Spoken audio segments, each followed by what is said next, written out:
Hello and welcome back to Nocturnal Notes. It's Sydney, your host as always, and I'm gonna jump right in. Okay, we don't have any time to waste.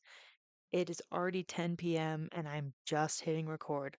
Um, you know, I also just want to let you guys know I just barely started my new semester. I normally take summers off, but I just want school to be freaking over. So I'm doing summers. I just burped. I'm doing summer semester. And so I'm gonna try my best to get these episodes out. But if I am late, I'm trying to do every other Friday. Highly doubt that's when this comes out. But if it did, then incredible.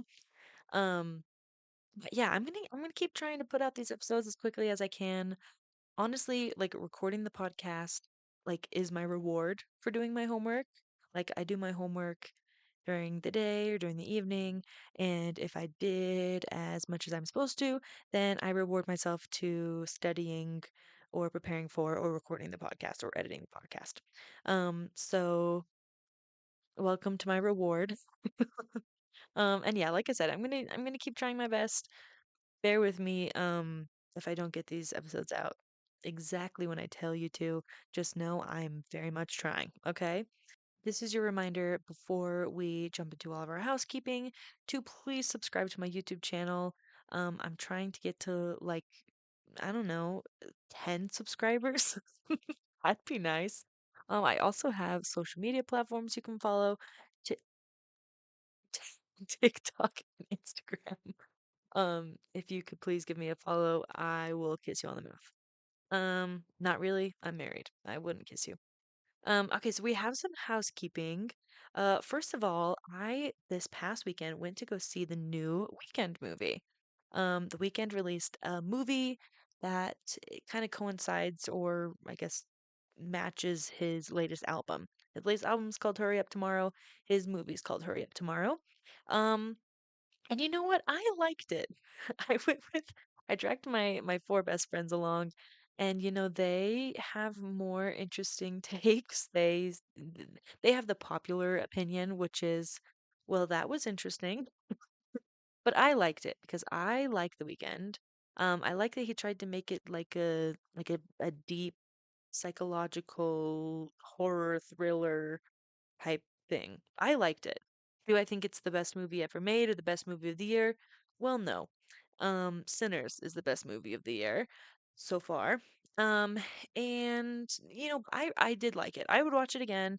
I thought Jenna Ortega did good. I thought Abel did good. The Weeknd did good. And I thought Barry was Barry. So I was satisfied. I left the theater saying, well, all right. So if you're interested, if you like The Weeknd, you'll probably like his new movie. Um, Another thing that I have on my housekeeping, I don't know why I felt like this was so noteworthy. I needed to mention it in the podcast today. But Harry Styles was seen at the unveiling of the new Pope at the Vatican. The fact of the matter is we haven't seen Harry Styles like at a public event in I don't even know how long, like over a year, maybe 2 years at this point. It's been a long time since we've seen Harry Styles. So, having a kind of public photo of him was just exciting. Although it was weird that it was with the ceremony of the new pope. Like it was weird that that is the setting that we found him in. It's very interesting because earlier this year there was news that he was going to be doing a Vegas residency at the Sphere, that really cool ball in Las Vegas, and I'm not sure if he knows about that. I'm not sure if he knows that he's supposed to be doing a Vegas residency. I mean, we haven't had any new music. We haven't even had like a freaking clue of new music. Like he hasn't even given us like a drop of water. So we'll see. Here's the thing: the second that I mention that nothing's happening with Harry Styles, something's gonna happen. So let's really hope that that's the truth. This is the end of May when I'm recording this right now. So watch freaking June, all of a sudden he drops a new single. That would be incredible. Highly doubt it at this point. because his hair doesn't look very good. But I think he's waiting for his hair to look good again. Um, but there was a Harry Styles sighting. Oh my gosh. So there was this drama also recently with a very popular band that I am a fan of, 21 Pilots. So they had a show, I want to say in London. I want to say at like Wembley or some or maybe O2 in London. And if you've ever been to a 21 Pilots show, it's pretty standard that at the very end of their set, Josh and Tyler get out into the crowd and they bang on drums and they usually play the song Trees. Um, and they've been doing that for this last tour. I haven't had a chance to go to this tour, but I'd like to. Um, but I guess in London, they were doing their normal shtick at the end of the show. They were banging on their drums, their little solo drums, playing Trees, and I guess that a fan stole one of the drums. Like stole, I don't know if it was Josh's drum or if it was Tyler's drum, but fan stole this drum, somehow walks out of the arena with this drum in hand, and it was lost. And the power of TikTok brought this drum back. Like it was so weird. Like I kept seeing so many videos of this person walking out of the stadium with this drum in hand, like acting like it's totally normal. That I mean, I guess if you just act confident enough, you can get away with anything. And this is a true testament to that. But yeah, it does sound like they got the drum back, luckily. And I saw a photo for the next shows following this incident. The drums are like zip tied to the stage now, so that can't happen again. But I thought that was just some funny music drama. Imagine trying to like steal from like your favorite artist. Like I would never steal anything from Lana Del Rey. I would never steal anything from Olivia Rodrigo. If you're a fan of someone, why would you decide to rob them? That just doesn't make sense to me. But another piece of music news is that Halsey and Amy Lee from Evanescence released a new song. I was very excited for this because I used to be a emo girl when I was in like junior high. I was really into Evanescence. Um, and I like Halsey. I'm not a big Halsey fan. Like I haven't really listened to her latest album, honestly. She's just not an artist that I've really connected with. But I heard about this release and I thought it sounded interesting. And you know what? It's just okay. Like I like it. Like I'd listen to that song. I don't even remember what the song's called. What's the song called? Hand That Feeds. It's called Hand That Feeds. It's for the new freaking John Wick movie. And like who likes John Wick besides like white old men? It's a song. If you really love Evanescence, maybe you will love this song. I loved Evanescence back in the day, and even this didn't do it for me. So, give it a listen. Feed the hand that feeds. Yeah, hand that feeds. Give it a listen. You can decide for yourself. Oh, and I guess um last piece of news. I'm just gonna go through the calendar. I have a calendar. Okay, do you see my calendar? That's terrifying, by the way. There's like way too much stuff on that calendar.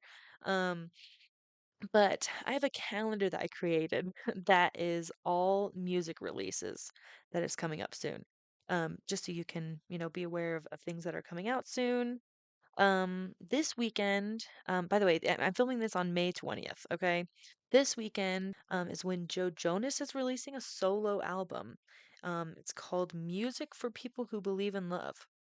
So I'll listen to that. I'll press play. I'm not sure it's going to be incredibly incredible, but I will press play on that. The following week, on May 30th, is when Miley Cyrus's new album comes out. That's called Something Beautiful. I will also be giving it a listen. The next week after that, on May 6th, is when we have three albums releasing that week. That's going to be Marina's new album called Princess of Power. Addison Rae's debut album. I will definitely be listening to that. I'll listen to Marina too, but Addison Rae, that is interesting to me. She's an artist that I'm really keeping my eye on. And lastly, Cynthia Erivo is releasing an album. And I don't really love when Broadway singers make albums for some reason. It feels cringy to me. I don't know. I mean, unless the music's really good, like I guess Renee Rapp is a really good exception to that rule. I think that Renee Rapp is a great artist who escaped Broadway and went into pop pretty seamlessly. Cynthia Erivo, I'm a little scared for that. I mean, she's incredibly talented. She's like one of the best vocalists that we have, but I'm not sure how she's going to transition into like a pop singer-songwriter sphere. That's going to be interesting. So I'll let you know how I feel about that. On June 20th, Haim is releasing their album, I Quit, as well as Benson Boone's American Heart. That following week, on June 27th, is when Lorde is going to be releasing her album, which I mentioned in the episode before this, titled Virgin. And the next thing that I have after that is on the week of the 4th of July, Kesha's releasing her new album, Period. I really liked Kesha's newest single. I think it's something about having a crush. What was that song called? Boy Crazy. Her latest single, Boy Crazy, I actually really enjoyed. I tend to really like when Kesha leans into her old Kesha stuff, and she goes into her, I don't know, like edgy pop. So I hope that she kind of goes more into that for this newest album, period. I'll give it a listen. I like to give artists a chance. I can't guarantee that I'm going to be saying, wow, this is incredible. Please make more. This deserves album of the year. But I will press play. I will always press play. Okay? Okay, we have talked long enough. Let's get into today's topic. Um, by the title of this video. But, I kind of wanted to trick you a little bit today. We are going to be talking about Miss Queen, Miss Diva, number one, HBIC herself, Taylor Swift. But, I kind of wanted to trick you a little bit, okay? Because, first of all, I want you to know I'm not going to be talking about Taylor Swift every single week, okay? Is it going to be an often occurrence on this podcast? Oh, yes, because this is my podcast and I love Taylor Swift. So I'm going to talk about her fairly often, but again, this is the Nocturnal Notes podcast, okay? Not the Nocturnal Taylor Swift podcast. There's a lot of other great Taylor Swift podcasts out there if you are looking specifically for Taylor Swift content. But that doesn't mean I'm not going to talk about her, okay? Because I will. So I'm tricking you a little bit today because this episode is about Taylor Swift. However, we are not going to be talking about Taylor Swift songs. You might be thinking, well, then what the heck are we going to be talking about if we're not talking about Taylor Swift songs? Well, I'm going to tell you, okay? So just take a deep breath. Um, One thing about Taylor Swift, all of us know, is she is known for her diaristic songwriting, okay? She writes about her life, everything that happens. It's very autobiographical, right? This means in turn that she's writing about the people in her life who come in and out. She's written songs about her family members, like her mom, her dad, her grandma. She's written songs about her friends, her ex-friends, her children's friends, her friends' girlfriends, and she's even written songs about like her label, her ex-manager, her enemies. Although I feel like the most popular songwriting that Taylor Swift does, the most notable ones that's most popular by the public, is the songs that she writes about, of course, her crushes, her boyfriends, her ex-boyfriends, her situationships. That's definitely what people know Taylor Swift for, okay? But have you ever just stopped to think to yourself, are there any songs that people have written about Taylor Swift? Are there any songs that people have written about Taylor Swift? Well, yes, the answer is yes. Okay, I'm here to tell you straight up, yes, there is songs that have been written about Taylor Swift, just as she has written about other people. She's dated a few musicians in her time. So today we're going to be breaking down all of the songs that are rumored or confirmed to be about Taylor Swift. Some of these are just rumored to be about her, some of them are inspired by her, and some of these I don't even think are about her, but some chronically online people do. So I'm just kind of going to break it all down for you, and I'll let you know my thoughts, my feelings, and which songs I think are about Taylor Swift and which ones I think you guys are freaking crazy about. Okay? So let's just dive right in. The first song that we're going to be talking about today that I know is about Taylor Swift and is literally confirmed to be about Taylor Swift. I'm going to say confirmed, okay? It's a song by a band. I actually just talked about him earlier. It's a song called Much Better from the album Lines, Vines, and Trying Times by, you guessed it, the Jonas Brothers, aka a little boyfriend, ex-boyfriend of Taylor Swift's, Joe Jonas. Now, in order to talk more about this song much better, we kind of have to do a little rewind, okay? As we know, Taylor wrote the song Forever and Always first on her second album, Fearless, in the year 2008. Here's a little quote from her. When she was asked about this song, Forever and Always, she said, I was in a relationship with someone and I was just watching him slowly slip away. I don't know why, because I wasn't doing anything different. I didn't do anything wrong. He was just fading. And it's this song is about the confusion and frustration of why. What changed? When did it change? What did I do wrong? In this case, the guy I wrote about ended up breaking up with me for another girl. Guess I know why he was fading. Dot dot dot. And at this time, she really hadn't dated anyone before Joe Jonas that we knew of. All the other boys that she wrote about on her debut album is like ex-boyfriends from high school, okay?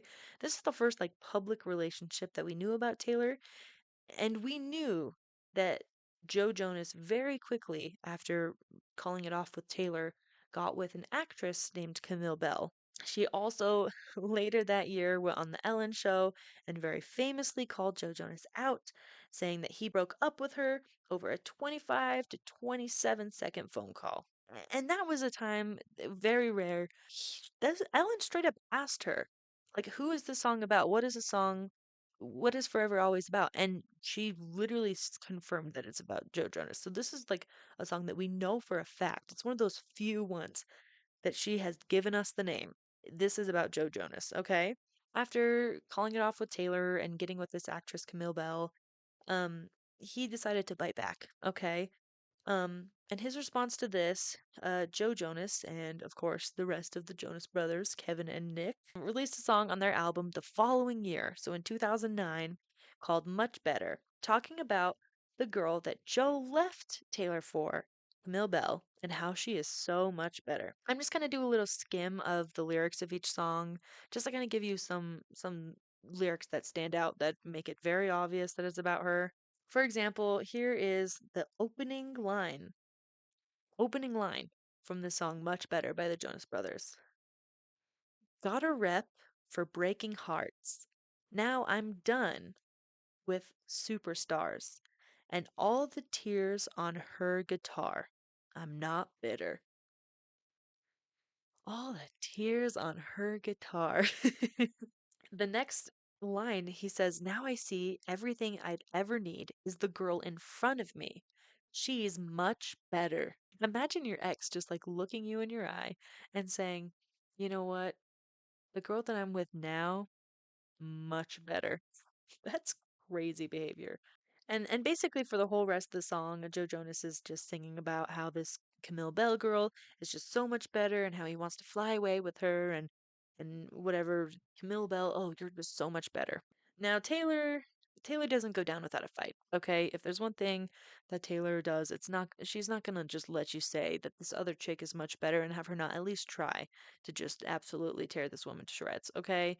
Especially in the year 2010, okay, when feminism didn't exist. So Taylor, in response to this, shading, released a track that next year, in the year 2010, called Better Than Revenge on a little album, perhaps my favorite Taylor Swift album, called Speak Now.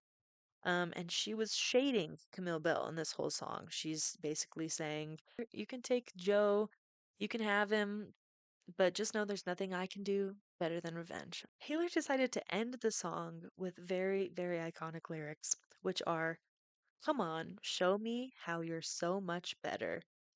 See, you deserve some applause, 'cause you're so much better. She was basically like, Yeah, go ahead. Go ahead, show me. Show me that you're so much better. Like Joe says, show me. Because apparently you're so much better. Joe, since this whole drama went down between him and Taylor, has been known to change the lyrics to the song. For example, in 2022, when the Jonas Brothers were touring, and this song was on the set list, he changed the lyrics to I'm cool with superstars instead of I'm done with superstars. I'm not sure if this is the case now, seeing as less than 2 weeks after Joe Jonas filed for divorce from his ex wife Sophie. Sophie and Taylor made headlines when they were photographed together, leaving the restaurant in New York. And apparently, Taylor invited her to stay in her New York apartment after their divorce, and also invited her to multiple Chiefs games. So I'm not sure if Joe Jonas is still cool with superstars. The lyric might change back to "I'm done with superstars" next time he tours, but we'll find out. The next one we're going to be talking about is a little song from yet another boy band. This song is called Perfect from Made in the AM, an album by One Direction, including Taylor Swift's ex, no one other than Harry Styles. Now, Taylor has written many songs about Harry Styles. Okay, just listen to 1989 and friggin' that's probably a song about Harry Styles. And in 2015, after Zayn left, One Direction released this song as a single, Perfect, in preparation for their new album with just the four of them, not Zayn. Um, and fans were pretty quick to notice that Harry was one of the main writers on this track, seeing as Niall usually wrote most of the songs for One Direction, and some of the lyrics pretty clearly point to Taylor. So let me pull up those lyrics here. Now, the lyrics, and again, I just want to let you know that this part of the song is sung by Harry Styles. Lyrics is if you like causing trouble up in hotel rooms, and if you like having secret little rendezvous, if you like to do the things you know that we shouldn't do, then baby, I'm perfect. I'm perfect for you. If you like midnight driving with the windows down, if you like going places we can't even pronounce, if you like to do whatever you've been dreaming about, then baby, you're perfect. Baby, you're perfect. So let's start right now. Now, that chorus is just like giving me 1989. Like, I remember, like, they were constantly spotted leaving hotel rooms. They were constantly trying to meet up and have secret little get togethers. Specifically, the lyrics about going midnight driving with the windows down. That is giving me style, midnight, come and pick me up, no headlights. That is just giving me Harry meeting up with Taylor during the 1989, or technically Red era, okay? And now we're getting into the bridge, and this is when I'm like, I mean, come on, this has got to be about Taylor.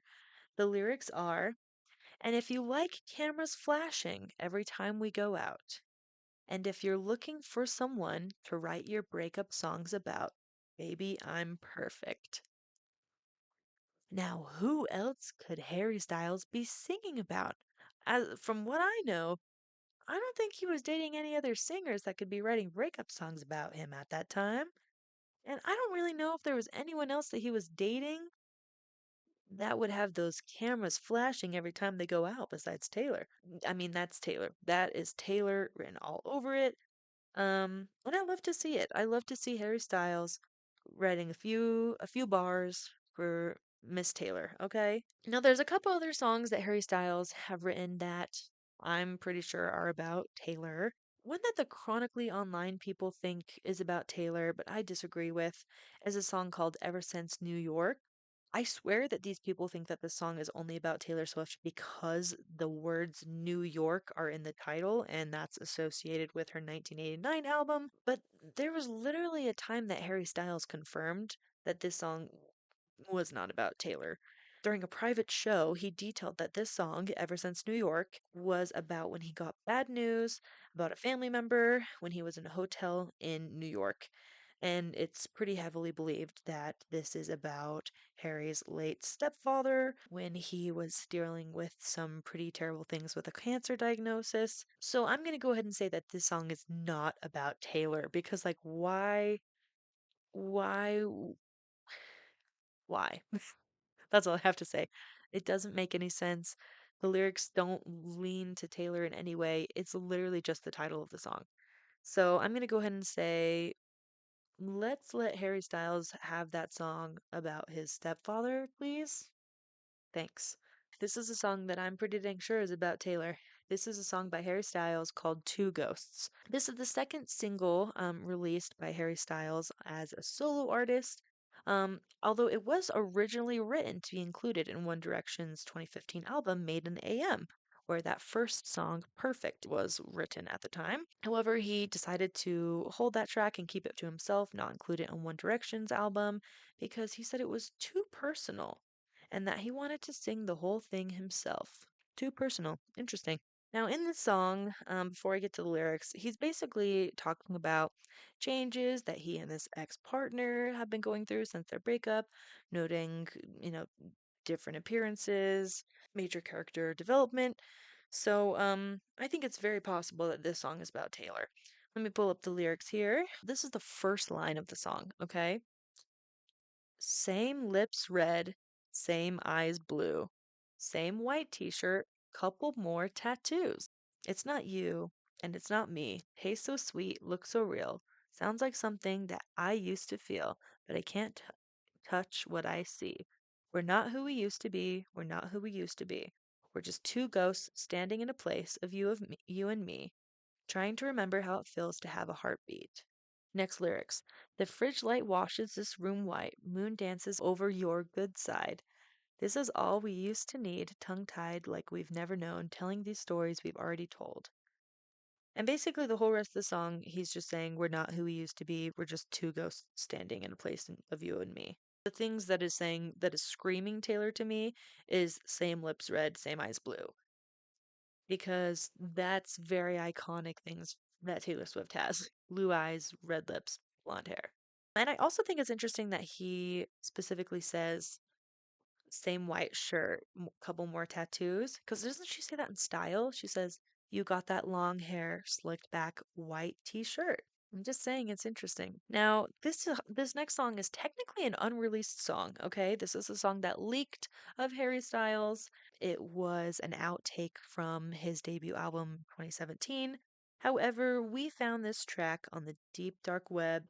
It leaked in 2022, and this is a song called Him. And I'm just going to read you the lyrics, okay? And I'm pretty sure you're going to understand this is definitely about Taylor. In the chorus, he says, I don't want to hear about him, how he's holding you better at night. I don't want to hear about him in these songs you continue to write. I was with you when you wrote that line. It was me that you had in your mind, so I don't want to hear about him. So he's talking about someone that he dated that is a songwriter like him and how he was with her when when she wrote that line.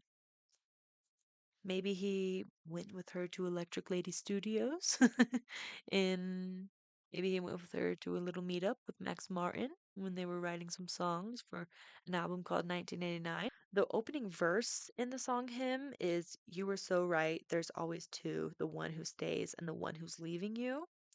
And that just gives me all you had to do is stay because that basically sounds like what she's saying. She's like, all you had to do is stay. And he's like, yeah, you're right. There's always the one who stays and then the one who's leaving you. You're always staying. Now, this is verse 2 of this song.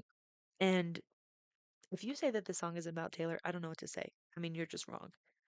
Verse 2. That nice dress in my wildest dreams. Lipstick stains you left still on my sheets. When I hear amazing eyes, it breaks my heart every time. Do you know anybody else that Harry Styles dated that could have anything to do with the phrase wildest dreams? And I mean, that's about it. I mean, the whole time he's basically just like talking about how he doesn't want to hear about the ex and how he still thinks about her and he was with her when she wrote whatever line in a song. And then the craziest part is in the outro. He says, is he still holding you at night? Is it me running in your mind? I still think about you all the time. Interesting. I wonder if he still thinks about her all the time. I think that relates back to the track Is It Over Now, which was an unreleased song on 1999, where Taylor is basically saying, are we over now? Like, I know we're broken up, but like, are we ever over? Like, is Taylor and Harry ever really dead? I don't know. Maybe it's never over. I don't think that Harry Styles would ever release that song. I think that maybe the lyrical content of that song it was a big reason as to why he decided not to release it because it's pretty obvious it's about Taylor. Um maybe he didn't want to point at her. That could be why it was never released. And I'm honestly at this point, I don't know if he will release it now because his songwriting is pretty different. But we can hope and dream. Oh gosh. Okay, so this next song is a song by someone that I freaking hate. Okay, I'm not gonna beat around the bush. I don't like this person. There's this song called Paper Doll, written by John Mayer. Now, to give you the history that you probably already know, Taylor released the track entitled Dear John on again the album Speak Now from 2010, basically calling him the worst guy ever. He shouldn't have dated someone who was 19 when he was in his 30s. Yeah, and John Mayer was pretty silent about it for about a year or so after its release, until he got an interview with, I believe, Rolling Stone, and he was asked about that song, and he decided to be very publicly vocal about how much he hates it. He was asked how he felt about the song, and he said it made him feel really bad. He said, quote, "Because I didn't deserve it. I'm pretty good at taking accountability and I never did anything to deserve that. It was a really lousy thing for her to do." He also called it deep songwriting and that she was kicking him while he was down and that she was abusing her talent. I mean, you name it. He was just like saying he was just saying everything negative he could possibly say about the song Dear John, which is just denial because it's an incredibly written song. I specifically think it's funny that he uses the term abusing her talent. Is that something you can do? I can't think of a situation where you can abuse your talent. I think you can abuse your power or like your status. Like yeah, I think you can abuse the fact that you're famous, but abuse your talent. This was in 2010, 2012. Okay. 2010 is when the track was released. 2012 is when he came out publicly, friggin' hating on it, calling it the worst song ever. And in 2013, so again, what, 3 years after Dear John, he released a song called Paper Doll on his album Paradise Valley, with lyrics that pretty obviously point to Taylor. Here is some lyrics that I think point to Taylor most obviously from this song. "You're like 22 girls in one, and none of them know what they're running from." 22. Next lyric, "Fold a scarf, Moroccan red, and tie your hair behind your head." Red scarf, left my scarf there at your sister's house, but you still got it in your drawer even now. Okay. And the last lyric that is just a direct parallel to Dear John is the lyric, "Someone's gonna paint you another sky," which is a direct correlation, or maybe even just a response, to the lyric in Dear John, "You paint me a blue sky, then go back and turn it to rain." Unfortunately, this song sucks. So, like, he didn't really get back at her because it's just like a terrible song. That's the thing. If you're gonna write a song about Taylor, like, at least make it good. And also, when this song was released and he was asked who it was about, even though it's pretty dang obvious, he said, "When Paper Doll came out, 100% of the people believed it was about somebody, and the person they thought it was about brought a certain amount of superficial pop culture back and forth about it. But the song was not about that person, and I could never tell anybody that. That's not true. Because then I would be breaking my rule that songwriters don't say who they write songs about." He's basically just going on and on about how, like, you guys think that song's about Taylor, but it's not. But also, if it was, I couldn't tell you because I'm a songwriter. But it's like, okay, whatever, whatever, John Mayer. That's enough about John Mayer. I literally can't stand to talk about him. Now, this song I don't even want to mention, okay? Now we have to go into some lore before I tell you what song this is, okay? We're going back. Wow, we're talking a lot about Speak Now. Okay, do you see why Speak Now is such an incredible album? Because she just like connect. There's so many people that she talks about on Speak Now. She is just speaking her truth. Okay, there's an incredible song everybody knows on that album called Enchanted. Okay, again released in 2010. She said it was about a guy that she had met briefly and just felt very wonderful about. And the secret message that she used to include on the CD booklet said the name Adam, which basically just confirmed the speculation that this song was about none other than Adam Young from Owl City.